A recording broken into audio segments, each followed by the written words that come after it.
Hoje a gente vai mergulhar de cabeça em uma das figuras mais controversas do Brasil hoje, Guto Galamba. Um cara que, com uma abordagem super agressiva, sem filtro nenhum, consegue ao mesmo tempo atrair seguidores muito fiéis e também críticos ferrenhos. Vamos tentar desvendar aqui as estratégias por trás dessa ascensão dele, que foi meteórica. Para entender o Guto Galamba, a gente tem que começar por aqui. Essa frase resume a marca dele. É uma declaração feita para chocar, para provocar e para dar o tom de absolutamente tudo o que ele faz. É uma tática clássica de marketing de choque, sabe? Feita para gerar uma reação emocional bem forte e, claro, se destacar na multidão. Vamos ver o impacto disso? Então, quem é essa figura por trás de tanta polêmica? A jornada dele é uma transformação, assim, surpreendente que vai muito, mas muito além da imagem de um simples treinador. Olha só o contraste que a gente vê aqui. O Guto passou de um personal trainer de sucesso lá em Jurerê, que já faturava R$1,5 milhão por mês, para um CEO em São Paulo, construindo um império farmacêutico com uma meta bem ambiciosa de R$50 milhões por mês. Como é que alguém faz uma transição tão radical assim? É o que a gente vai descobrir. A chave, ou uma das chaves para a ascensão do Galamba, é a habilidade que ele tem de dominar a narrativa. E o melhor exemplo disso é como ele conseguiu transformar um verdadeiro desastre pessoal numa vitória de marketing. Pensa na cena. Julho de 2020. Um ciclone bomba simplesmente devasta a casa dele. A maioria das pessoas entraria em desespero, certo? O Guto não. Ele pegou o celular e, com um humor até surpreendente, filmou toda a destruição. O vídeo viralizou, mas não foi pelo desastre em si. Foi a legenda de um desconhecido que o transformou no cara de Floripa super positivo. E isso mudou o jogo para ele. E aqui está a genialidade, nas palavras dele mesmo. O Galamba entendeu na hora que não foi o evento em si que definiu o resultado, mas sim a narrativa que foi criada em cima dele. Ele percebeu, talvez antes de muita gente, que no mundo da atenção quem controla a história, controla tudo. É uma demonstração de resiliência e de controle narrativo que, querendo ou não, gera uma certa admiração. Agora, vamos ver como essa mentalidade se aplica diretamente aos negócios. A decisão mais ousada do Guto talvez não tenha sido criar um produto, mas sim destruir o seu mais lucrativo.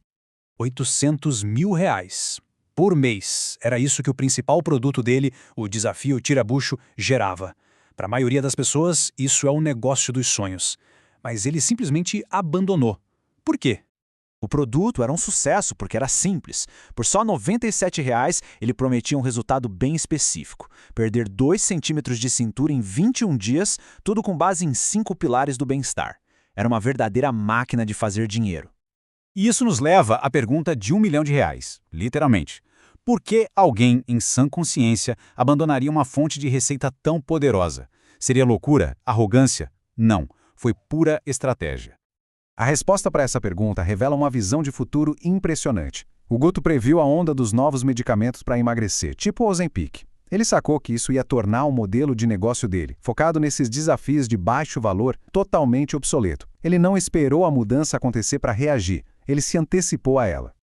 A estratégia de pivô dele foi brilhante, dividida em 3 passos. Primeiro, matar a imagem do personal trainer. Segundo, construir a nova identidade, a do empresário. E, por fim, a jogada de mestre, mudar o foco do consumidor final para os médicos.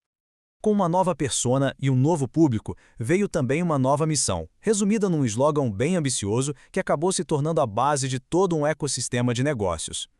A base do novo negócio dele é ensinar aos médicos o que a faculdade não ensinou.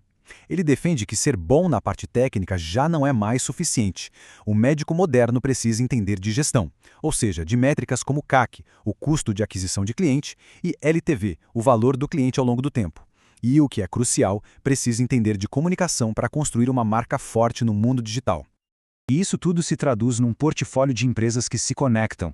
Tem uma holding para gerenciar tudo, uma farmacêutica para produzir os compostos que ele previu que iam mudar o mercado, uma rede de comida saudável e, claro, os eventos de altíssimo valor que, no fim, impulsionaram todo esse ecossistema. R$50 milhões. Essa é a meta de faturamento mensal para os próximos 6 meses. Um número que mostra não só o tamanho da ambição, mas a velocidade com que ele está construindo esse império. Isso tudo nos traz de volta ao começo da nossa conversa. Todo esse império é sustentado por uma marca pessoal extremamente controversa que gira em torno de uma cruzada declarada contra a obesidade. E ele não pede desculpas. Para ele, essa agressividade toda é uma ferramenta necessária.